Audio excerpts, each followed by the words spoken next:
Est-elle Lorraine maintenant ou pas? Non, pratiquement elle est vraiment pas, elle n'est pas exactement Lorraine. La Lorraine était tout à côté.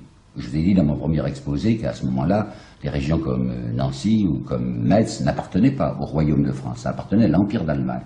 Elle était d'une ville, d'un village, frontière. Il y avait la Meuse, et d'un côté, sur la rive gauche de la Meuse, c'était le royaume de France, de l'autre côté, c'était la Lorraine. Elle était à Domrémy, c'est-à-dire sur la rive gauche de la Meuse, pays barrois, comme on disait, le duc de Bar, le pays barrois, mais elle n'était pas proprement Lorraine.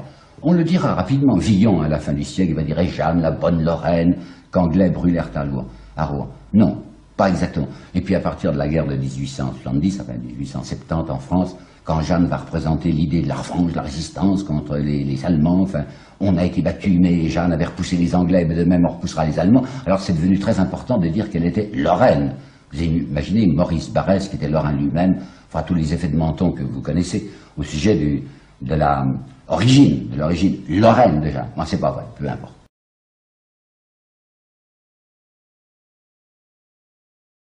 Par cette porte de France qu'est donc partie Jeanne d'Arc en février 1429. Porte de France parce qu'elle regarde vers l'ouest, vers le royaume. La situation politique de la châtellenie de Vaucouleurs à cette époque est simple. C'est un îlot qui est voisin des duchés de Bar, où est née d'ailleurs Jeanne d'Arc, de Lorraine et du royaume de France, mais occupé, contrôlé par les Anglo-Bourguignons. Donc au nord de la Loire, c'est l'une des dernières localités qui est fidèle au fils de Charles VI, qui se prétend roi de France, mais qui n'est pas encore sacré.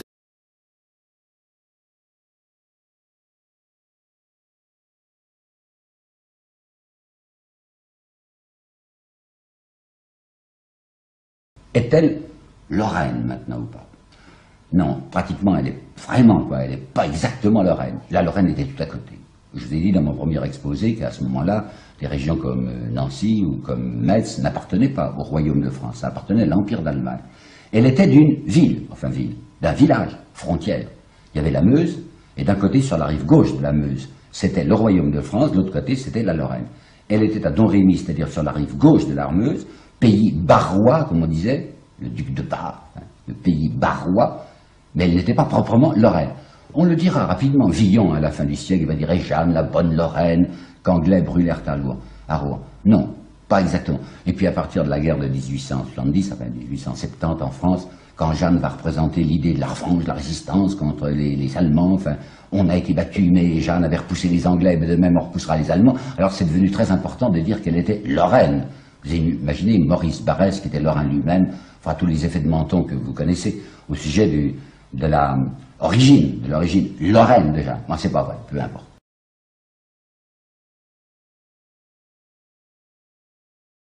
Par cette porte de France qu'est donc partie Jeanne d'Arc en février 1429.